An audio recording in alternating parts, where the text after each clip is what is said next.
আচ্ছা। Hello everyone, welcome আবার two yet another episode of দৃষ্টিকোণ পডকাস্ট।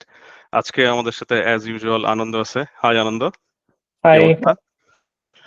ভালোই। তো হ্যাঁ, so it's interesting Times for lot of us. Anyway, তো আমরা আজকে আরো কিছু নতুন ফিচার্স নিয়ে কথা বলবো। আপনারা যারা আমাদের আগের এপিসোডটা দেখছেন তারা জানেন যে আমরা একটা টুল লঞ্চিং নিয়ে কাজ করছি। তো আমরা গত এপিসোডে সেটা নিয়ে আমরা একটা ডেমো করছিলাম। তো আমরা আরো কিছু অ্যাডিশনাল ফিচার্স নিয়ে আজকে কথাবার্তা বলবো। এট দ্য সেম টাইম এই টুলটার ইউজ কেস নিয়ে কথা হবে। আরো এটাকে কিভাবে আপগ্রেড করা যেতে পারে, আরো কোন কোন অ্যাক্সিস থেকে আমরা অ্যানালিসিস করতে পারি। তো সেই জিনিসগুলো নিয়ে আমরা আজকে কথাবার্তা বলবো। তো আমরা আজকে শুরু করি আনন্দ। যে আমরা রিসেন্ট কিছু আপডেটস আসলো, আমার মনে হয় আজকেও একটু আগেও আমরা একটা নতুন ডেপ্লয়মেন্ট করলাম, সেখানেও কিছু আপডেটস আসছে। তো how about we share the টুল এবং আমরা ওই আপডেটস গুলো নিয়ে একটু কথাবার্তা বলি। তো তুমি গো হেড, শেয়ার ইউর স্ক্রিন এবং আমরা একটু দর্শককে বোঝানোর চেষ্টা করি যে আসলে what exactly we are trying to do here এবং এই ফিচার্স গুলো নিয়ে আমরা কিভাবে চিন্তা করলাম বা এগুলা কেন আমরা মনে করছি যেগুলো ইম্পর্টেন্ট ছিল। থ্যাংক ইউ কাজী। আম, আবার সবার সাথে কথা বলতে পেরে আহ, আনন্দিত। তো আমরা ওয়েবসাইটটা চালু করেছি বেশ কয়েক মাস হয়ে গেল। প্রথম যে পডকাস্ট, সেই পডকাস্টে আমরা হালকা পাতলা একটু শো করেছিলাম যে আমরা কি কি ফিচার নিয়ে কাজ করছি। এখনো লেআউটটা নিয়ে আমরা এখনো অনেক এক্সপেরিমেন্টেশন করছি। আমি স্ক্রিন শেয়ার করে একটু দেখাতে পারি। সো আমাদের এটা হোম পেজে আগের যে চিত্রটা ছিল সেটার থেকে একটু চেঞ্জ হয়েছে। মেইন একটা ফিচার যেটা আমি আজকে বলবো সেটা হচ্ছে যে আগে একটু নিউজগুলো অনেক দেরিতে আসতো, এখন আমরা নিউজগুলোকে অনেক লাইভ করেছি, তাই না কাজী? রাইট। আই থিঙ্ক 1 ঘন্টা every 1 hour it gets updated, right? Hmm. এখন আমরা যেটা চেষ্টা করছি প্রথমত যে প্রত্যেক 1-1.5 ঘন্টা অন্তর অন্তর বাংলাদেশের বিভিন্ন প্রান্তে যে ঘটনাগুলো ঘটেছে এবং সেগুলোকে আবার ক্লাসিফাই করা যায় কিনা যে কোনটা সবচেয়ে বেশি পঠিত, অথবা কি সুখবর আছে, অথবা বিশেষ কোনো খবর আছে কিনা, সেই জিনিসগুলোকে আমরা আহ তুলে আনার চেষ্টা করছি এবং লেআউটে একটু চেঞ্জ করেছি যাতে করে একটা মেইন নিউজ ইভেন্টকে আমরা এখানে আপাতত শো করছি এবং অন্য যেগুলো নিউজ ইভেন্ট আছে সেই ইভেন্ট গুলোকে আমরা ডান পাশে নিয়ে আসছি। এবং এখানে আরো কিছু জিনিস হয়তো আমাদের আসবে, যে যেহেতু আমাদের প্ল্যাটফর্মটা তো শুধু আমাদের নিজস্ব অপিনিয়ন বেস না, যেহেতু এখানে মেইন এখানে যেরকম দেখা যাচ্ছে যে আহ, এই যেরকম যুক্তরাষ্ট্রের এই ঘটনাটা বিভিন্ন সোর্স থেকে এসেছে, এই ঘটনাটা বিভিন্ন জায়গায় প্রকাশিত হয়েছে এবং আমরা এখানে দেখাচ্ছি যে কোথায় কে কিভাবে সেটা প্রকাশ করেছে, সেটাকে আমরা বলি যে মাল্টিপল সোর্স, এবং টোটাল 52টা সোর্স থেকে এই সংবাদটা এসেছে। এবং সেকেন্ড যেটা আমাদের ফিচার সেটা হলো যে বিভিন্ন দৃষ্টিকোণ। তো আমি এখানে লেআউট। একটু প্রশ্ন করি একটা আনন্দ এই জায়গাটাতে। এই যে আমরা এখানে যে ডান দিকে সর্বশেষ 7টা সংবাদ শিরোনাম দেখতে পাচ্ছি বা আরো সংবাদ শিরোনাম দেখতে পাচ্ছি, এটার র্যাঙ্কিং বা সর্টিংটা কিভাবে হচ্ছে? যে ধরে নিলাম যে এই মুহূর্তে প্রত্যেক ঘন্টায় যেহেতু আমরা এখন আপডেট করতেছি, এই গত 1 ঘন্টায় ধরলাম আমরা 50টা ইভেন্ট হলো। তো এখন এই 50টাকে আমরা কিভাবে 1 থেকে 7 করব যে এই 7টাকে আমার এখন প্রথমে রাখা উচিত? এই সর্টিংটা কিভাবে হচ্ছে এখন? এটা একটা খুবই ভালো কোয়েশ্চেন করেছো কাজী, কারণ আলটিমেটলি এই কোয়েশ্চেনটা হচ্ছে যে একটা ইউজারের ফিডে অথবা আমাদের ওয়েবসাইটের যে ফিড অথবা হোম পেজে যে নিউজগুলো আসছে সেটাকে আমরা কিভাবে র্যাঙ্কিং করছি। এখানে হয়তো পার্সোনালাইজ র্যাঙ্কিং করা পসিবল, আবার এখানে হয়তো যে জনপ্রিয়তা অনুসারে র্যাঙ্কিং করা পসিবল। এখন এই মুহূর্তে যেহেতু আমাদের ইউজারের সংখ্যা কম, আমরা যেটা করছি যে যে সংবাদগুলোর এগেইনস্ট অথবা যে সংবাদ প্রতিবেদনগুলোর এগেইনস্টে অধিকাংশ সংবাদ মাধ্যমে প্রকাশিত হয়েছে নিউজ আর্টিকেল, আমরা মানে সোর্সের সংখ্যা দিয়ে আমরা এখানে আপাতত আচ্ছা, র্যাঙ্ক। আচ্ছা। আরেকটা আমরা করছি যে যেহেতু আমরা শুধুমাত্র আমরা একটু নিউজের পিছনে, সংবাদের পিছনে বায়াস গুলো ধরার চেষ্টা করছি, কাভারেজের মধ্যে বায়াস গুলো ধরার চেষ্টা করছি। এবং যেরকম ধরো যে বিনোদন, খেলাধুলা, এইসব জিনিস হয়তো হতেই পারে জনপ্রিয়, কিন্তু সেগুলোর মধ্যে হয়তো সেরকম বায়াস নেই, তো ওগুলোকে আমরা ফিল্টার আউট করে ফেলছি এই মুহূর্তে। এবং হুম, আবার ধরো যে বিভিন্ন ইস্যু যেগুলো আছে, পলিটিক্যাল ইস্যুগুলো যেগুলো নিয়ে হয়তো আমরা আজকে কথা বলবো, তো সেই হুম, হুম। ইস্যু বেস করে কিছু কিছু ইস্যুকে হয়তো আমরা প্রাধান্য দিচ্ছি। এবং সেখানে আমার মূল বক্তব্যটা হচ্ছে যে এই মুহূর্তে যেহেতু আমাদের ইউজারের প্রেফারেন্স নাই, সেহেতু আমি গ্লোবাল কিছু ইন্ডিকেটর ব্যবহার করেছি এবং সেগুলোর উপর বেস করে আমি এখন ফিড গুলো র্যাঙ্কিং করছি। কিন্তু আচ্ছা, আমাদের ইউজার যখন আরো বেশি আসবে, ইউজারের এনগেজমেন্টের উপরে তখন আসবে যে কোনটার সাথে এনগেজ করতেছে বেশি। আচ্ছা, এক্সাক্ট আচ্ছা। হুম, এনগেজমেন্ট কোথায় কমেন্ট বেশি হচ্ছে, আমরা হয়তো ইস্যু ভিত্তিক কিছু স্পেস তৈরি করতে পারি এবং আচ্ছা, এনগেজমেন্টের উপর বেস করে এবং পার্সোনালাইজ। কেউ হয়তো সে পলিটিক্স নাও দেখতে চাইতে পারে, তো তাকে তো পলিটিক্স দেখা লাভ নাই। তার হয়তো আচ্ছা। যে হুম। শুধু নিউজে নিউজে হয়তো তখন আসলে প্রত্যেকটা ইউজারের ইন্টারেস্ট অনুযায়ী তার হোম পেজটা সেভাবে ডিজাইনড হবে, রাইট? সে যেই এবং নিউজগুলোর সাথে বেশি রিঅ্যাক্ট করে, এনগেজ রাইট হয়। আলটিমেটলি আমাদের হয়তো সাবস্ক্রিপশন ফিচার থাকবে, যেটাকে আমরা হয়তো প্রো ফিচার বলছি, যেখানে হয়তো ইউজারের হয়তো স্পেসিফিক জিনিস নিয়ে অ্যানালাইসিস করার ইচ্ছা থাকতে পারে। তো আলটিমেটলি আমি চাই, আগেও বলেছি গত এপিসোডে, যে আমি এটাকে ইউজার কেন্দ্রিক করতে চাই এবং ইনফরমেটিভ করতে চাই। আমার দুইটা গোল, একটা হলো ইনফরমেটিভ ইন দ্য সেন্স যে মানুষকে আমি ক্রিটিক্যাল থিঙ্কিং করাইতে চাই, যে প্রত্যেকটা ইভেন্টে আমি একটা জায়গা থেকে নিউজ ওই প্রথম আলো অথবা কালের কণ্ঠ যেভাবে আমাকে পরিবেশন করছে সেভাবে পরিবেশন না করে একটা একটা থ্রি একটা সিনথেসিস প্রোভাইড করে, রাইট? হুম, হুম, হুম। ইনফরমেটিভ করা এক নাম্বার। সেকেন্ড হলো যে ইউজারের ফিডব্যাক এবং ইউজারের যে চিন্তা ভাবনা, অপিনিয়ন, সেগুলো এবং প্রিফারেন্স অনুযায়ী ফিড গুলোকে করা যায় কিনা। এবং রাইট। অবভিয়াসলি কমপ্লিকেটেড হুম। টাস্ক গেট দেয়ার।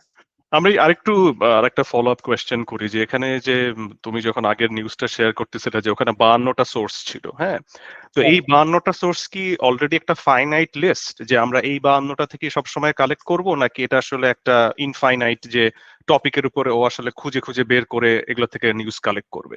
এই উৎসটাকে তুমি কিভাবে ফিল্টার করতেছো বা কারা এই উৎসগুলো? রাইট। সো খুবই ভালো কোয়েশ্চেন। শর্ট আনসার হচ্ছে নট ফাইনাইট, মানে হচ্ছে এটা সীমিত না। আমি এটা কখনোই এরকম একটা প্ল্যাটফর্ম বানাতে চাই না যে আমি শুধু আমার পছন্দ অনুযায়ী 10টা অথবা 20টা অথবা রাইট। 52 সূত্র থেকে আমি নিউজ ইভেন্ট নিয়ে আসছি। তাহলে আমার থেকে অন্য প্রথম আলো অথবা অন্য বায়াস মিডিয়ার কোনো পার্থক্য থাকছে না। আমার এখানে হুম, গোল হচ্ছে যে ওই নিউজ ইভেন্টটা বাংলাদেশে বাংলায়, যেটা বলতে পারি যে আমি বাংলায় সীমিত রাখছি। অত হুম। বাংলাদেশি বাং এবং আমি সত্যি কথা বলতে ভারতীয় পত্রিকাগুলোকে আমি ইনক্লুড করছি। তার মানে আচ্ছা, আমার বক্তব্যটা হচ্ছে যারা বাংলাদেশের প্রেক্ষাপট অথবা জিওগ্রাফিক্যালি এবং রিজিয়নালি এবং ল্যাঙ্গুয়েজ স্পেসিফিক, যারা বাংলা এবং বাংলাদেশকে নিয়ে কথা বলে, তারা হচ্ছে আমার টার্গেট অফ সোর্সেস। আচ্ছা, এক্সেলেন্ট। আচ্ছা, তাহলে আমরা মনে হয় since we are already talking about it, আমরা কি আজ একটু অ্যাক্সিসটা নিয়ে কথা বলবো? আমরা জানি এটা নিয়ে আমরা আমাদের আরো ফলো আপ প্রশ্ন ডিসকাশন করার ইচ্ছা ছিল। বাট আমরা মনে হয় একটু ভিডিও ফিচার রিলেটেড যেই টক শো সিনথেসিস রিলেটেড যে ফিচারটা নিয়ে আমরা গত কয়েকদিন ধরে কথা বলছি বা কাজ হয়েছে, এটার ব্যাপারে যদি কিছু আপডেট শেয়ার করতে চাও, তারপরে আমরা বরং এই অ্যাক্সেসের ব্যাপারটাতে এবং দর্শকদেরকেও আমরা কিছু কোয়েশ্চেন করতে চাই যে তারা এটা কিভাবে দেখতে চায়। তা তুমি যদি ভিডিও ফিচারটা নিয়ে বা টক শো ফিচারটা নিয়ে কিছু বলতে চাও, তারপরে আমরা এই অ্যাক্সেস গুলোতে ফেরত আসতে পারি। Good point. So we are talking about features. এখানে আমি একটু মানে প্রায়র আইডিয়াটা বলি এখানে, যে বাংলাদেশে, শুধু বাংলাদেশের না, পৃথিবীর সবখানেই নিউজের সোর্স আসলে, নিউজের মেইন সোর্স হচ্ছে তিনটা, তাই না? একটা হলো যে ট্রেডিশনাল মিডিয়া, মানে হচ্ছে নিউজ পেপার যেগুলো। আরেকটা হচ্ছে যে সোশ্যাল মিডিয়া, যেটাকে আমরা নিউ মিডিয়া বলি, অল্টারনেটিভ মিডিয়া বলি। সেগুলোর মধ্যে ইউটিউবও অন্তর্ভুক্ত। ইউটিউব, ফেসবুক, ইনস্টাগ্রাম, টিকটক, তারপরে রেডিট অথবা আদার। এক্স, হ্যাঁ, টুইটার, হ্যাঁ। আরেকটা সোর্স হচ্ছে, সেটা হলো বেসিক্যালি হয়তো রেডিও হতে পারে, সেটা হয়তো হুম, আলট্রা অবসলিট হয়ে যাচ্ছে। তো এই মুহূর্তে আমাদের এখন পর্যন্ত যা তোমরা দেখতে পাচ্ছ এখানে, আমাদের এখানকার মেইন লিমিটেশন বলতে পারো ইন ইন এ ওয়ে, যে এই মুহূর্তে আমরা শুধু সংবাদপত্র, ট্রেডিশনাল মিডিয়াকেই আমরা আমরা ফোকাস করছি। তাহলে আমি, যেহেতু ম্যাক্সিমাম মানুষ, স্পেশালি ইয়াঙ্গার জেনারেশন, যারা 20 থেকে 35 বছর বয়সী, তারা কিন্তু মেজরিটি বলবো যে তারা most of their time they spend হচ্ছে সোশ্যাল মিডিয়াতে। তার হুম। মানে হচ্ছে ইউটিউব, স্পেশালি বাংলাদেশের ক্ষেত্রে এটা হচ্ছে ইউটিউব অথবা ফেসবুক। এই দুইটাই খুব পপুলার, রাইট? হুম, রাইট। তার মানে আমাদের প্রথম আরেকটা টার্গেট হচ্ছে, আমরা যদি বাংলাদেশের 360 নিউজ যদি আসলেই আমরা দেখতে চাই যে বাংলাদেশে আজকে কি ঘটেছে অথবা এই সপ্তাহে কি ঘটেছে এবং সেই ঘটনাগুলোর প্রেক্ষিতে মানুষ কি বলছে, শুধুমাত্র ট্রেডিশনাল নিউজ পত্রগুলো অথবা নিউজ মিডিয়াগুলো কি বলছে না, তাহলে আমাদের কি করতে হবে, ইউটিউব স্পেস এবং ফেসবুক স্পেসে ট্যাপ করতে হবে। এবং তার থেকেই আসছে যে আমরা এরকম একটা স্পেস তৈরি করেছি যেখানে বেসিক্যালি আমরা এটা বলতে পারো যে দৃষ্টিকোণের বাংলাদেশি ইউটিউব স্পেস, মানে হচ্ছে ইউটিউবের ফুল স্পেসটার মধ্যে থেকে শুধু বাংলাদেশের মিডিয়াটাকে যদি আমরা আলাদা করে নিয়ে আসি, তাহলে যে স্পেসটা হবে সেটা হবে আমাদের দৃষ্টিকোণের ভিডিও স্পেস। এবং সেটার মধ্যে আবার ভাগ থাকছে আবার যেহেতু চ্যানেল ওয়াইজ, হ্যাঁ, ট্রেডিশনাল টিভি চ্যানেলগুলো সেখানে আছে, সো আমরা টিভি চ্যানেলগুলোকে রেখেছি সেখানে। আবার এখানে টক শো গুলো হয়তো থাকবে, আবার এখানে হয়তো ইন্ডিপেন্ডেন্ট ভয়েস গুলাও থাকবে, যেরকম পিনাকি অথবা এলিয়াস অথবা আরো অন্য যারা জনপ্রিয় বক্তা আছে, ফুয়াদ, তাদের যদি নিজস্ব চ্যানেল থেকে থাকে সেগুলো এখানে চলে আসবে। কিন্তু আলটিমেট গোল আসলে কি? আলটিমেট গোল হচ্ছে যে ভিডিওর থেকে বড় কথা হচ্ছে কে কি বিষয় কি নিয়ে কথা বলতেছে, ভিডিওর কন্টেন্টটা কি, রাইট? হুম। এবং আসলে একটা বিশাল ইঞ্জিনিয়ারিং চ্যালেঞ্জ আছে যে টক শো গুলো অথবা ভিডিও গুলো প্রতিদিন প্রতি ঘন্টায় অনেক অনেক ভিডিও ছাড়া হচ্ছে এবং সেই ভিডিও গুলাকে আমি এখন কিভাবে ক্যাটাগরাইজ করতে পারি, ঠিক আছে? এখন আমাদের একটা যেটা ইমপ্রুভমেন্ট আমরা করেছি, একটা যেটা ডেভেলপমেন্ট আমরা করেছি, সেটা হলো যে ভিডিওর যে অডিও থেকে মানে ট্রান্সক্রিপ্ট করা। হুম। কথা থেকে ওই বাক্যগুলো বের করা, যেটা সেইটার একটা সিস্টেম আমরা দাঁড় করিয়েছি, যেটা এখনো ওয়েবসাইটে ইন্টিগ্রেট হয়নি, কিন্তু হোপফুলি আমাদের বেশ কিছু সপ্তাহের মধ্যেই হয়তো সেই ইন্টিগ্রেশনটা আসবে এবং তখন আমরা শুধুমাত্র নিউজ পেপারের উপরে সীমাবদ্ধ থাকবো না, তখন আমরা মানুষ ভিডিওগুলোতে কিভাবে কথা বলছে সেই জিনিসগুলোকে আমরা আলটিমেটলি আমাদের আমি হ্যাঁ ন্যারেটিভ অ্যানালাইসিসে আমরা নিয়ে আসতে পারবো। হ্যাঁ, আমি একটু এখানে জাস্ট একটা পয়েন্ট অ্যাড করি এখানে, যে one of the biggest motivation আমাদের যেটা ছিল, যে আমরা তো নিউজ পেপার গুলোকে ডেফিনেটলি স্ক্র্যাপ করতেছি, সেখান থেকে ইনফরমেশন বের করার চেষ্টা করতেছি। At the same time recent টাইমসে বিভিন্ন টেলিভিশন চ্যানেলগুলো যে টক শো গুলো হোস্ট করে, বা বিভিন্ন ডিফারেন্ট ইন্ডিপেন্ডেন্ট ইউটিউবার্স যারা ইনফ্লুয়েন্সিয়াল, তারা একটা বিশাল ন্যারেটিভ বিল্ডিং এ রোল প্লে করে। তো সেই জায়গাটার থেকে আমরা যদি তাদের অবজারভেশন গুলোকে বা এই ডিসকাশন গুলোকেও আমাদের লার্নিং এর ভেতরে নিয়ে আসতে পারি, because not everything gets published as news, but এগুলো তো আসলে ন্যারেটিভ বিল্ডে হেল্প করতেছে। এবং যেটা আনন্দ রাইটলি সেড, যে social media is playing a major role. এবং ইনফ্যাক্ট এই যে ইয়াঙ্গার জেনারেশনস এর ভেতরে নিউজ পেপারের থেকে দেখা যাচ্ছে সোশ্যাল মিডিয়া থেকে নিউজ অ্যাকোয়ার করার টেন্ডেন্সিটা আরো অনেক বেশি। তো সেখান থেকে আমাদের কাছে মনে হয়েছে যে that would be very interesting thing. তো হোপফুলি আমরা next time when we meet আমরা হয়তো বা এটা দেখাতে পারবো। আমরা আরো হয়তো বা কিছু ফিচার সামনে আনতে পারি, যে আমরা হয়তো বা গেস্ট বেসিস তাদেরকেও সার্চ করতে পারবো, যে অমুক গেস্টের কি কি টক শোতে অমুক গেস্টকে আমন্ত্রণ জানানো হয়েছে, সো আমি তার জিনিসগুলোকে একসাথে হয়তো বা পেয়ে যেতে পারবো, বা সে কি কথা বলতেছে। এবং বাই দ্য ওয়ে এখানে কিন্তু এই জিনিসগুলো কিন্তু ট্রেইনড হবে, যেহেতু এখানে আমরা ট্রান্সক্রিপ্টের কথা বললাম। So you can actually interact with it, or like get synthesis out of those talk shows. So not just the video sorting or একটা sorting mechanism না, এটার ভেতরটাও পুরোটা পড়ে এটা আসলে আমরা এআই এর থ্রুতেই আসবে। সো এটা নিউজটাকে গ্যাদার করে এটাকে সিনথেসিস করার অপরচুনিটি থাকবে আর কি। তো anyway, Anand, thanks again for এই নিউ আপডেটস এর ব্যাপারে কথা বলার জন্য। তো আমরা আসলে এখন একটু রিসেন্ট ইস্যুস নিয়ে কথা বলি, যে এবং সেই জায়গাটাতে হয়তো বা আমাদের এই পলিটিক্যাল অ্যাক্সিসটাও খুব ইম্পর্টেন্ট হবে, যে আমাদের এখনকার এই সময়কার মেজর পলিটিক্যাল অ্যাক্সিস বা স্টেক হোল্ডার্স আসলে কারা। এবং এই যে আমরা দেখতে পাচ্ছি যে এই জুলাই সনদকে কেন্দ্র করে বিভিন্ন রকমের কথাবার্তা আমরা শুনতে পারতেছি। এই যে কনসেনসাস কমিশন একটা লম্বা সময় ধরে তারা চেষ্টা করলো, বাট এখন মনে হচ্ছে আবার জিনিসটা পলিটিক্যাল পার্টিকে ডিসাইড করতে ছেড়ে দেওয়া হয়েছে। তো এই জায়গাটা থেকে তোমার কি মনে হয় যে আমরা আমাদের কারেন্ট পলিটিক্যাল ল্যান্ডস্কেপটাকে আসলে কোন কোন বাকেটে ভাগ করতে পারি, এবং সেই বাকেটগুলো থেকে আমরা আসলে এই দৃষ্টিকোণগুলো আমরা সেট করতে পারি, যে আমরা এই বাকেটের পার্সপেক্টিভ থেকে আমরা আসলে একটা নিউজকে দেখতে পারি, সো দ্যাট উই আন্ডারস্ট্যান্ড, অথবা একটা নিউজ আসার পরে সেটাকে কে কোন বাকেট থেকে এক্সপ্লেইন করতেছে, কিভাবে করতেছে, সেটাও যদি আমরা আইডেন্টিফাই করতে পারি, তাহলে আমার মনে হয় যারা খুব হোলিস্টিক অ্যাপ্রোচ পছন্দ করে বা গ্রেটার ট্রুথটা বুঝতে চায়, তাদের জন্য খুব হেল্পফুল হবে। তো এই বিষয়ে যদি তুমি তোমার ওপিনিয়নটা শেয়ার করো আমাদের সাথে। Thanks for bringing that, Kazi. Actually গভীরে ঢোকার আগে, যেহেতু আমাদের শ্রোতার একটা বিশাল এজ রেঞ্জ আছে, অনেকে হয়তো পলিটিক্যাল ব্যাপার স্যাপার নিয়ে অত চিন্তা ভাবনা হয়তো এখনো করে না। অনেকে হয়তো চিন্তা করেও আসলে কোথায় চিন্তা করবে খুব স্ট্রং ওপিনিয়ন নাই কোনো কিছুর ব্যাপারে, হতেই পারে। হ্যাঁ। হুম। overwhelm হুম। হয়ে যায়। তো তাদের জন্য আমরা শুরু করি আসলে জুলাই সনদটা আসলে কি সংক্ষেপে যদি তুমি একটু বলো যে জুলাই, স্পেশালি যারা আমাদের ইয়াং শ্রোতা আছে অথবা যারা পলিটিক্যালি অত এডুকেটেড না এখনো। আচ্ছা, তো আমি এখানে একটু প্রথমে বলে রাখি, এখানে দুইটা টার্ম নিয়ে একটা সময় আমিও দেখছি যে মানুষ খুব কনফিউজ ছিল। একটা ছিল জুলাই ঘোষণাপত্র অথবা জুলাই প্রোক্লেমেশন, আর একটা হচ্ছে জুলাই সনদ, বা এটাকে চার্টার বলতে পারি বা একটা চুক্তি বলতে পারি, যেটাই বলি না কেন।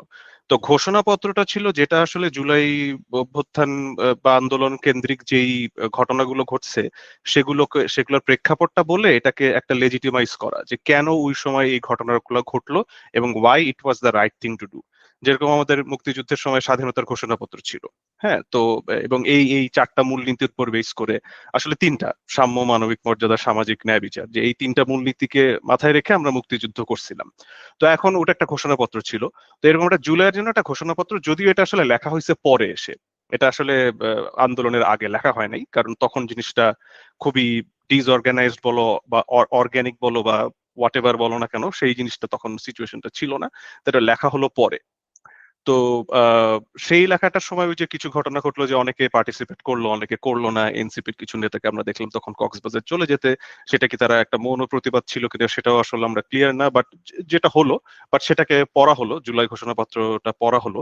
আর জুলাই সনদটা হচ্ছে নেক্সট স্টেপ, যেখানে এই যে এই কনসেনসাস কমিশন বা ঐক্যমত্য কমিশন যে এতদিন ধরে 30টার উপরে পলিটিক্যাল পার্টির সাথে ডিসকাশন করলো, তারা কোন কোন জিনিসে অ্যাগ্রি করলো, সেই জিনিসগুলোর অ্যাগ্রিমেন্টের উপরে একটা সাইন করা, যে এই পলিটিক্যাল পার্টিগুলো এই রিফর্মস বা চেঞ্জ গুলোতে অ্যাগ্রি করলো, এবং সেটাতে সাইন করা, এবং এটা নিয়ে মুভ অন করা, যে ঠিক আছে আমরা পরবর্তীতে যদি যেই পাওয়ারে আসি না কেন, আমরা আসলে এই যে যেই জিনিসগুলো আমাদের একটা কমন আন্ডারস্ট্যান্ডিং হলো সেগুলো আমরা এক্সিকিউট করতে পারবো। তো এটা হচ্ছে জুলাই সনদটা, যেটার সাইনিংও আসলে হয়ে গেল। বিএনপি, জামাত, আমরা দেখলাম আরো কিছু দল পার্টিসিপেট করছে। আই থিঙ্ক এনসিপি এখনো করে নাই, আমি যতদূর জানি। কিছু বাম দলও সেটাকে বয়কট করছিল বা তারা পার্টিসিপেট করে নাই, কারণ তাদের কিছু স্ট্রং রিজার্ভেশন ছিল এই জায়গাগুলোর থেকে। তো জুলাই তো সনদে জুলাই সনদ শব্দটা শুনলে অবশ্যই সেখানে বিভিন্ন পার্টিগুলো সাইন করছে, কিন্তু জুলাই সনদকে যদি মানুষ বুঝতে চায় এই শব্দটার পিছনে আসলে কি আছে, কি কি ইস্যু আছে, যদি সংক্ষেপে ওই আচ্ছা। করতে পারো একটু। আচ্ছা, এখানে আই থিঙ্ক 84টা ইস্যুস নিয়ে এখানে কনভারসেশন করা হয়েছে, যে 84টা বিষয়ে আমাদের আসলে রিফর্ম বা পরিবর্তন করা দরকার।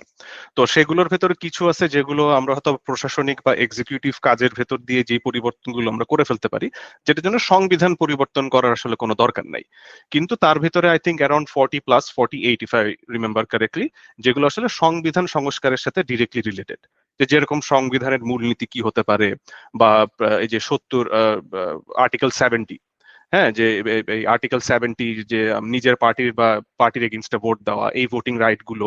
তো বা এই যে প্রাইম মিনিস্টার প্রেসিডেন্টের ব্যালেন্স অফ পাওয়ার, এই বিভিন্ন কমিশনকে কি কিভাবে নিয়োগ দিবে। তো এই জিনিসগুলো নিয়ে এরকম বিভিন্ন করে করে এরকম 84টা ইস্যু আছে। তার ভেতরে কিছু আছে ডিরেক্টলি কনস্টিটিউশনাল রিলেটেড, কিছু আছে এক্সিকিউটিভ বা নির্বাহী আদেশে করে ফেলা সম্ভব। তো নির্বাহী আদেশের জিনিসগুলো তো আসলে যে ক্ষমতায় আসবে সেই করে ফেলতে পারবে, বাট যেগুলো সংবিধান সংস্কার সংক্রান্ত সেগুলো তো সংবিধানের পার্লামেন্টের মেজরিটি বা 2/3 মেজরিটি লাগবে, বা এরকম কিছু বিষয় টিষয় থাকবে আর কি। তো তার এই মানে আসলে ইস্যুজ একটা কালেকশন অফ ইস্যুস, যে এই ইস্যুস গুলোতে আমরা অ্যাগ্রি করতেছি। তো এখানে সব পার্টি সবগুলোর সাথে অ্যাগ্রি করে নাই, যেটা আসলে এই এখনকার যে সিচুয়েশনটা তার জন্য আহ, এটাই আসলে এখন সিচুয়েশন, রাইট? তার মানে হচ্ছে জুলাই সনদ হচ্ছে কিছু ইস্যু, ইস্যুর সমষ্টি। সেই ইস্যুগুলোকে আমরা পলিটিক্যাল, মানে হচ্ছে পলিটিক্যাল, রাজনৈতিক এবং সাংবিধানিক সংস্কার, যেটা হয়তো অনেকেই এগ্রি করবে যে যদি আমরা সংবিধানের সংস্কার না করি তাহলে আমরা আসলে যে প্রবলেমগুলো, কাঠামোগত যে প্রবলেমগুলো আমাদের দেশে আছে সেই প্রবলেমগুলো আসলে কখনোই যাবে না। এবং কিছু কিছু কাঠামোগত প্রবলেম হয়তো আসলে চেঞ্জ হওয়া দরকার দুর্নীতি পরিবর্তনের জন্য। এবং দুর্নীতিগুলো আসলে কেন্দ্র হয় মানুষকে কেন্দ্র করে, মানে হচ্ছে রাজনৈতিক লিডারদেরকে কেন্দ্র। এবং সেখানে অনেক কিছু নিয়ে হয়তো আলোচনা হচ্ছে যে পিআর, যেটাকে বলে যে প্রপোর্শনাল রিপ্রেজেন্টেশন, যেটা আপার হাউস হবে নাকি লোয়ার হাউস হবে, এবং সংবিধানের সংস্কার এবং সংবিধানের সংশোধনীর জন্য কিভাবে প্রসেসটা কিরকম হবে। আবার হচ্ছে গণপরিষদ ভোট নিয়ে কিছু আছে কথা। সেটা গেলো একটা সাইড জুলাই সনদের। আরেকটা সাইড হচ্ছে যে রাইট, জাস্টিস এবং অ্যাকাউন্টেবিলিটি যেটাকে বলে। আরেকটা সাইড হচ্ছে যে এক্সিকিউশন, একটা সাইড, তাই না? তো এরকম বিভিন্ন ইস্যু আছে। এটা একটা বিভিন্ন বিশাল ইস্যুস, রাইট, বিভিন্ন ইস্যুস, কত পার্সেন্ট নারীর জন্য সংরক্ষিত আসন থাকা হবে বা এরকম আরো অনেক কিছু আছে। লোয়ার হাউসে পিয়ারটা আসলে ছিল না, আপার হাউসে পিয়ারটা আই থিঙ্ক জুলাই সনদে একটা ইস্যু আছে। লোয়ার হাউসের পিয়ারটা একটা পলিটিক্যাল এজেন্ডা হিসেবে আসছিল, but I think that died down kind of. এখন জুলাই সনদে আপার হাউসটাই শুধু আছে। বাট এখানে ওই যে বিভিন্ন দলের ভিতরে ডিসএগ্রিমেন্ট আছে, কেউ কেউ আপার হাউসে এগ্রি করলেও আপার হাউসের পিয়ার এর সাথে এগ্রিড না। হ্যাঁ, আবার কেউ কেউ আছে যারা মনে করে আপার হাউসটাই একটা রিডান্ডেন্ট, যদি পিআরই না হয় তাহলে আপার হাউস রাখার দরকার কি, এটা তো লোয়ার হাউসের একটা এক্সটেনশন। অথবা দুই হাউসেও পিআরটা মিনিংলেস, বিকজ তাহলে আসলে দুইটা হাউসের কোনো দরকার নেই, একটা হাউস হলেই যদি পিআরই হয় তাহলে দুইটা হাউস দিয়ে আমি কি করবো। তো তার মধ্যে হ্যাঁ, যুদ্ধ সনদ হচ্ছে বেশ কিছু ইম্পর্টেন্ট ইস্যুর সমষ্টি, মেইনলি 84টা, এবং সেগুলোকে আমরা ক্যাটাগরাইজ করতে পারি 5টা থেকে 6টা। এখন দৃষ্টিকোণ এখানে কোথায় আসছে? দৃষ্টিকোণ হচ্ছে যে অলরেডি গভর্নমেন্ট থেকে ছাপানো হয়েছে যে আসলে কে কোন কোন ইস্যুতে কোন জায়গায় অবস্থান করছে।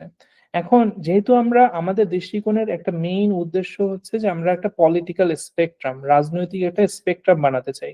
যেরকম মানে প্রাচ্যে অথবা ওয়েস্টে যেটাকে বলে যে আমরা পলিটিক্যাল স্পেকট্রামটাকে খুব সহজে ভাঙা যায় যে লেফট টু রাইট, তাই না? লেফটিস্টরা হচ্ছে মোর হচ্ছে pro government, big government, universal health care, তারপরে হচ্ছে more public service, on the other hand high tax, অথবা হচ্ছে রাইটের দিকে গেলে kind of like opposite of that. কিন্তু বাংলাদেশে এই জিনিসগুলোর মধ্যে অনেক নুয়ান্স আছে, এবং বাংলাদেশের এই পলিটিক্যাল স্পেকট্রামটা অনেকটা ওই রাজনৈতিক দল কেন্দ্রিক অথবা সরকার কেন্দ্রিক।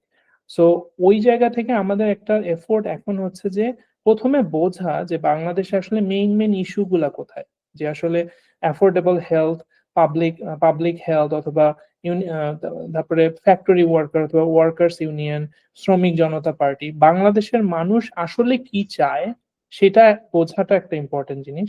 সেকেন্ড হচ্ছে বাংলাদেশের জন্য ইম্পর্টেন্ট এবং বাংলাদেশের মানুষ আসলে যেটা চায় সেখানে রাজনৈতিক দলগুলোর অবস্থানগুলো কোথায়।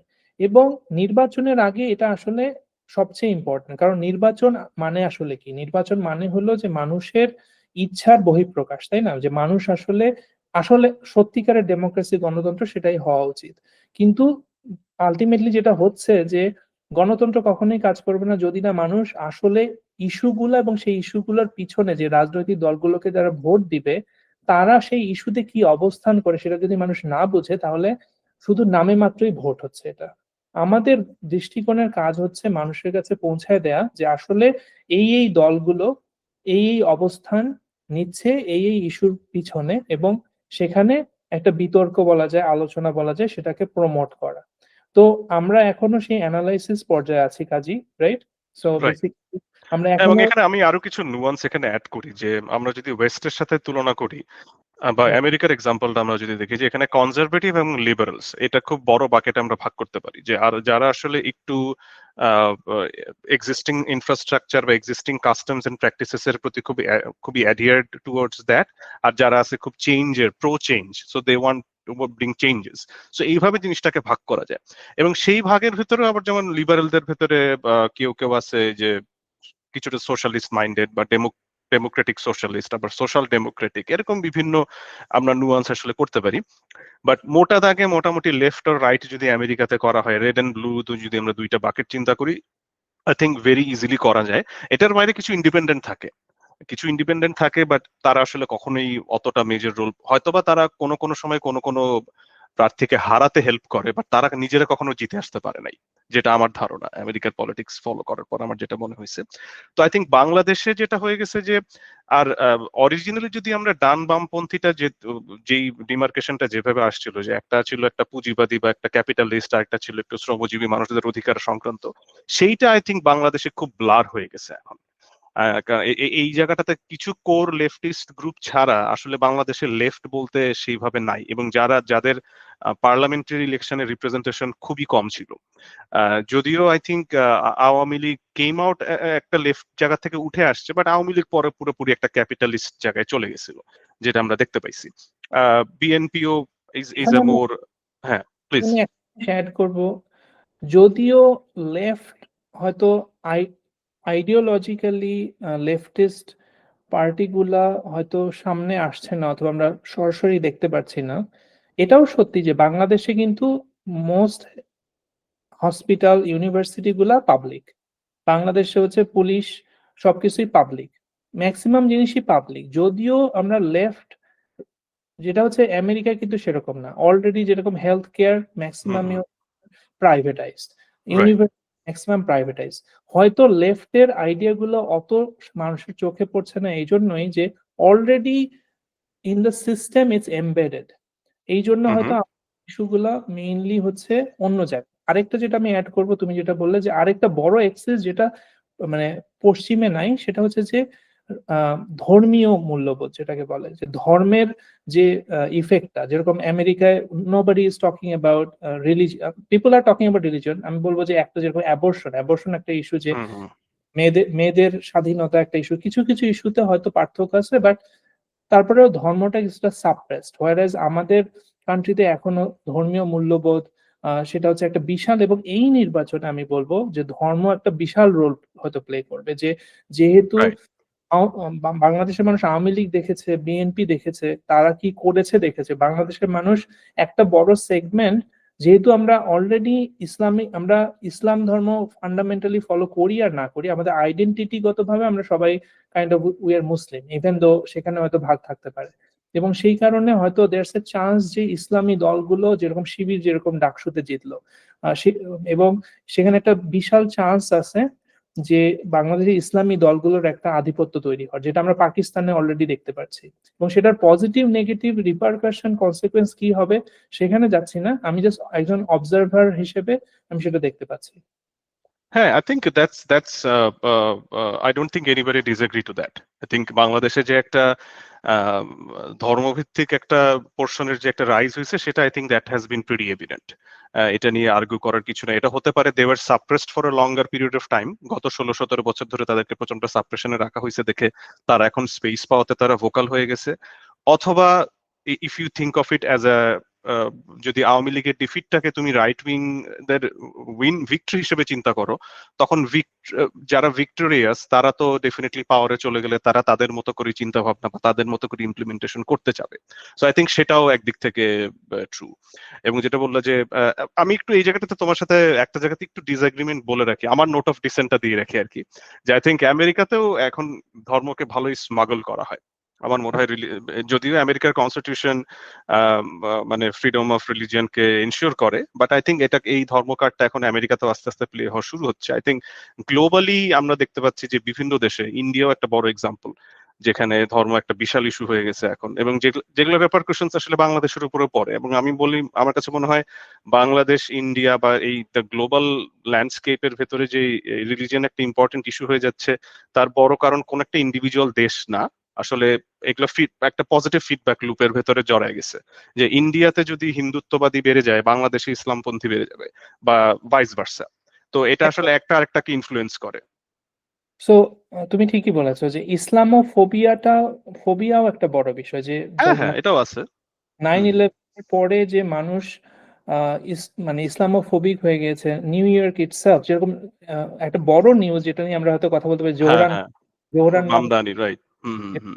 বুঝতে পারিনি যে জায়গায় 9/11 মতো একটা ঘটনা ঘটেছে, যে টুইন টাওয়ার ধ্বংস হয়ে গেছে, সেই একই সিটিতে একজন ইসলামিক আহ, একজন মানুষ, আইডেন্টিটির একজন মানুষ মেয়র হবে। এবং বলতে গেলে ডেমোক্রেটিক এস্টাবলিশমেন্ট, ডেমোক্র্যাট যাদেরকে বলে, যারা ডেমোক্রেটিক পার্টি চালায়, প্লাস রিপাবলিকান, সবাই তাদের বিরুদ্ধে ছিল, তারপরেও মামদানি জিতেছে। এবং এটা একটা পজিটিভ আসপেক্ট হচ্ছে যে মানুষের ইচ্ছার বহিঃপ্রকাশ ঘটতে পারে যদি রাইট। সত্যিকার অর্থে গণতান্ত্রিক চর্চা হয়। এবং সেখান থেকে একটা শিক্ষা নেওয়ার ব্যাপার আছে যে মামদানি কিভাবে নির্বাচনটা লিড করেছে, এবং কিভাবে মানুষের কথা শুনেছে, কিভাবে অ্যাফোর্ডেবিলিটি ইস্যু, যে নিউ ইয়র্কে যে মানুষ আসলে বাড়ি কিনতে পারছে না, নিউ ইয়র্কে যে মানুষরা এখনো সবকিছুর দাম বেড়ে গিয়েছে, গাড়ি গাড়ি কিনতে পারছে না। তো সেই জিনিসগুলাকে পুঁজি করে, মানুষের প্রয়োজনকে পুঁজি করে যদি কোনো নেতা মানুষের প্রবলেমটাকে সলভ করার জন্য এগিয়ে আসে, তাহলে সে সে আইডিওলজিক্যালি খুব এগেইনস্টে গেল, ইভেন জিউইশ যারা যারা জিউইশ যারা কখনো অলওয়েজ ইসলামোফোবিক হুম। বলা মানে যদি আমি স্টেরিওটাইপ করি, তারা পর্যন্ত তাকে ভোট দিয়েছে বিকজ সে আসলে মানুষের মনের কথাটা বলেছে। সো আই হ্যাঁ, থিঙ্ক এবং এখানে আমার কাছে মনে হয় মামদানি তার তার ক্যাম্পেইনটা খুবই প্রেইজ করার মতো ছিল। তার ক্যাম্পেইনটা যেভাবে ডিজাইন করা হয়েছে, সে নিজেকে মুসলিম হিসেবে আইডেন্টিফাই করলেও আমি তাকে দেখছি সে মন্দিরগুলোতে গেছে, সে he went to gay bars, he went to transgender rallies, হ্যাঁ, he participated into a lot of issues, অনেক কিছুর ব্যাপার। সে যেহেতু নিজেকে ডেমোক্রেটিক সোশ্যালিস্ট বলে, so she is heavily influenced by leftist politics, যেটা খুবই মাইনরিটি রাইটস, ইনক্লুসিভনেস, ডাইভার্সিটি এগুলোকে প্রমোট করে। অ্যাট দ্য সেম টাইম সে তার মুসলিম আইডেন্টিটিটাকেও ছেড়ে দিচ্ছে না, সে নিজেকে বলতেছে যে সে একটা মুসলিম, বাট সে আসলে অন্য কমিউনিটির সাথেও হারমোনিয়াসলি কিভাবে থাকতে হয় তার কিছু এক্সাম্পল সে সেট করতেছে। সো আই থিঙ্ক মানে দেখতে হবে যে কামিং ডেজ তার পারফরমেন্স গুলো কিরকম থাকে। সে আমি প্রিটি শিওর নিউ ইয়র্কবাসী যারা তার সাথে রেজোনেট করতে পারছে, তার যে কথাগুলো ছিল, সে যদি আসলে ডেলিভার করতে পারে তাহলে তো খুবই ভালো। বাট এবং লেটস আমি ওয়েট এন্ড সি। যে প্যালেস্টাইন ইস্যুটা একটা বড় ইস্যু, স্পেশালি আমাদের ইয়াং জেনারেশনে, যে প্যালেস্টাইনে যে একটা জেনোসাইড হচ্ছে, সেই জেনোসাইডের এগেইনস্টে খুব কম নেতা, এই বড় বড় পলিটিক্যাল লিডাররাই কথা বলে। হুম, তো হুম। আমি হ্যাপি যে বাংলাদেশেও সেই সেন্টিমেন্টটা কিছুটা হইলেও আছে। এবং রাইট। ওই থেকে আমি বলবো যে ইসলামিক দলগুলোকে হয়তো আমি একটু প্রেইজও করতে পারি, যে কিছু কিছু বিষয়ে আসলে আমাদের স্ট্যান্স নেওয়া উচিত, যেখানে স্পেশালি যেখানে আমরা ন্যায় বিচার দেখতে পাচ্ছি না। সো আমি বলবো যে আলটিমেটলি তুমি একটু আগে যেটা বলেছিলে যে সাম্য, মানবিক মর্যাদা, ন্যায় হুম, হুম। বিচার, তিনটাই কিন্তু আসলে একটা সমাজের, যেটাকে বলে মেইন কাঠামোর পিছনে। একটা সমাজে যখন সাম্য থাকবে না, মানে দুর্নীতি অনেক বেশি হচ্ছে। একটা সমাজে মানুষ যখন মানবিক মর্যাদা পাবে না, তার মানে হচ্ছে অমানবিক কাজ বেশি হচ্ছে। একটা সমাজে যখন ন্যায় বিচার থাকবে না, মানে হচ্ছে অবশ্যই খারাপ কাজ হবে, কিন্তু মানে গভর্নমেন্ট এবং জুডিশিয়াল পয়েন্ট অফ ভিউ থেকে তার ন্যায় বিচার পেতে হবে। এই তিনটা জিনিস একটা সমাজে প্রতিষ্ঠা করাটার জন্যই কিন্তু আলটিমেটলি গভর্নমেন্ট, সরকারের দরকার কি, সরকারের প্রয়োজন এই তিনটা জিনিসের জন্যই। যে রাইট। এই তিনটা জিনিস নিয়ে আসা পসিবল হবে, যে দল ধর্ম মত নির্বিশেষে যে দল সেই জিনিসটার জন্য কাজ করবে, জনগণ তাকেই ভোট দিবে। এইটাই আসলে আমাদের হয়তো, এই জন্যই চেঞ্জ গুলো হবে। আরেকটা যেটা তুমি একটু আগে বলেছিলে যে পোলারাইজেশন সবখানে, হুম, মানে হুম, হুম। ধর্ম এবং ধর্মের এগেইনস্টে সবখানে একটা পোলারাইজড একটা ওয়ার্ল্ডে আমরা মুভ করছি। এবং সেখানে আমি আমাদের আলটিমেট প্ল্যাটফর্ম দৃষ্টিকোণকে নিয়ে আসবো, যে এই জন্যই আমার যেটা মোটিভেশন ছিল, তোমারও, তুমিও এখানে এখন জড়িত, যে আমরা চাই যে দৃষ্টিকোণে এই যে বিভিন্ন পোলারাইজেশন গুলো হচ্ছে, বিভিন্ন চেঞ্জ গুলো হচ্ছে, সামাজিক চেঞ্জ গুলো হচ্ছে, সেগুলোকে বোঝা বোঝা এবং সেগুলো সম্পর্কে জানা এবং ক্রিটিক্যালি সেগুলো সম্পর্কে চিন্তা ভাবনা করার একটা প্ল্যাটফর্ম তৈরি করাটাই হচ্ছে আমাদের দৃষ্টিকোণের মূল লক্ষ্য। Right, I think you put it very nicely যে এই মোটিভেশনটা কোত্থেকে আসলো এবং আমরা আসলে কি করতে চাচ্ছি। তো আমরা দর্শকদের কাছে রিকোয়েস্ট করব যে আপনারা আসলে এই টুলটাকে কিভাবে ইউজ করতে চান, বা আপনাদের পার্সোনাল কাজে হোক বা রিসার্চের জন্য হোক, এরকম একটা টুল যদি আপনাদের হাতে থাকে যেটা দিয়ে you can actually synthesize a large amount of data, যেটা শুধুমাত্র বাংলাদেশের বা বাংলা ভাষাভাষী কন্টেন্টের উপর বেস করে ডেভেলপ করা, এটার থেকে আরো কি কি ফিচার আপনারা সামনে পেতে চান বা কি থাকলে আরো ইউজফুল হয় আপনাদের জন্য, সেগুলো আমাদেরকে কমেন্ট করে জানাবেন, আমরা সেই জিনিসগুলো ফিউচারে অ্যাড্রেস করার চেষ্টা করব। আর আরেকটা জিনিস আমি একটু লাস্ট টপিক হিসেবে হয়তো বলবো যে ইন ফিউচার আমরা হয়তো কিছু গেস্টদেরকে ইনভাইট করব আমাদের শোতে, যারা সাংবাদিকতা বা এই রিলেটেড বিষয়ে কাজ করে অথবা বিভিন্ন একাডেমিক ফিল্ডে কাজ করতেছেন, বিভিন্ন সাবজেক্ট ম্যাটার এক্সপার্ট যাদেরকে আমরা বলি, তাদেরকে হয়তো আমরা টপিক স্পেসিফিক কিছু বিষয় নিয়ে তাদের সাথে ডিসকাশন গুলো করব। তো এর বাইরে আমার কাছে আজকে এতটুকুই আপডেট ছিল। Ananda, if I missed anything or তুমি যদি আর কোনো কিছু এখানে অ্যাড করতে চাও, বাট আই থিঙ্ক আমরা we took more than 30 minutes, so আমরা হয়তো র্যাপ আপ করবো আজকে, but any last words from you? তো তুমি যেটা বললে যে আমরা আসলে বিভিন্ন টপিক নিয়ে, বিভিন্ন মানুষকে নিয়ে, আরেকটা বড় বিষয় যে আমাদের একটা বিশাল ডায়াসপোরা আছে বাংলাদেশে বসবাসরত জনগোষ্ঠী, আবার বাংলাদেশের বাইরেও মিলিয়ন্স অফ বাংলাদেশি আছে। তাদের মধ্যে অনেকে অনেক কিছু নিয়ে কাজ করছে, জাস্ট লাইক তুমি আর আমি যেরকম আমরা দৃষ্টিকোণ নিয়ে কাজ করছি। তো সেই বিভিন্ন মানুষের এফোর্ট গুলোকেও আমরা তুলে আনতে চাই, যেহেতু ultimately we want to be a user centric platform. আর আরেকটা যেটা বলে শেষ করবো, যে আলটিমেটলি আমরা হচ্ছে একটা এআই কোম্পানি অবভিয়াসলি, যে এবং আমাদের যেহেতু নিউজের প্রসেসিং অনেক, video, news, social media, so ultimately AI এবং চ্যাট জিপিটি সবাই হয়তো ইউজ করো তোমরা। তো সবাই সেই এআই এর ওখানে আমরা আরেকটা বিশাল যেটা কন্ট্রিবিউশন আমি বলবো আমাদের দৃষ্টিকোণের, এবং সেটা হচ্ছে বাংলায় লার্জ ল্যাঙ্গুয়েজ মডেল তৈরি করা। তাই না? আমরা এখনো কিন্তু ফরেন মডেলগুলা তৈরি করছি এবং সেটার ইমপ্লিকেশনটা কি যে বাংলাদেশের যেসব স্টার্টআপ আছে, বাংলাদেশের যেসব কোম্পানি আছে, বাংলায় যে আমরা বিভিন্ন ভাষায় কথা বলি, বাংলায় আমাদের বিভিন্ন ডায়ালেক্ট আছে। চট্টগ্রামে আমরা একভাবে কথা বলি, সিলেটে আমরা একভাবে কথা বলি। সেই জিনিসগুলা কিন্তু এখনো আমরা সেই আলোচনাগুলা, মানুষের কথোপকথনগুলাকে যদি আমরা আলোচনায় নিয়ে হুম, আসতে চাই, তাহলে আমাদের একটা ভালো ল্যাঙ্গুয়েজ মডেল প্রয়োজন।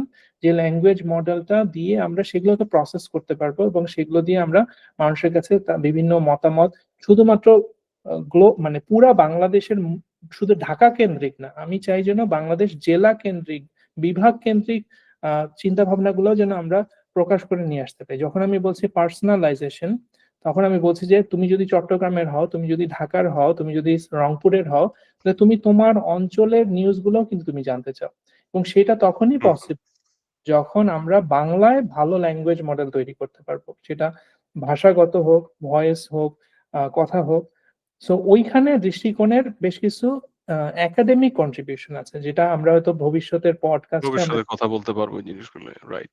নিয়ে আসতে হ্যাঁ, পারবো। আমার মনে হয় এটা একটা বিশাল ব্যাপার এবং আমরা বিয়ন্ড হোয়াট আমাদের অ্যাভেলেবল যে এআই টুল গুলো প্রোভাইড করতেছে তার বিয়ন্ডে গিয়েও আমরা অনেক কিছু প্রোভাইড করার চেষ্টা করতেছি।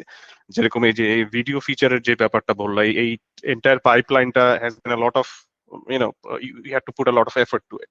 সো এই জিনিসগুলো যে এই চিন্তা ভাবনাগুলো করা, সো এই জায়গাটা থেকে এগেইন আমি দর্শকদের কাছে এই প্রশ্নগুলো করেই শেষ করবো আজকে, যে লেট আস নো আপনারা আর কি কি কি ধরনের ফিচার দেখতে চান, কি থাকলে কিভাবে কি কি ফিচার থাকলে আপনাদের একটা একটা ইভেন্ট থেকে আরো বেটার ওয়েতে আপনারা পার্সপেক্টিভ পেতে পারেন, সেটা আমাদেরকে জানান। আর এগেইন উইথ দ্যাট আমি আজকের মতো এখানে শেষ করি। Anand, thank you so much. আপনার নেক্সট এপিসোডে হোপফুলি আবার দেখা হবে, hopefully with a guest. So until next time, have a good night. Thank you.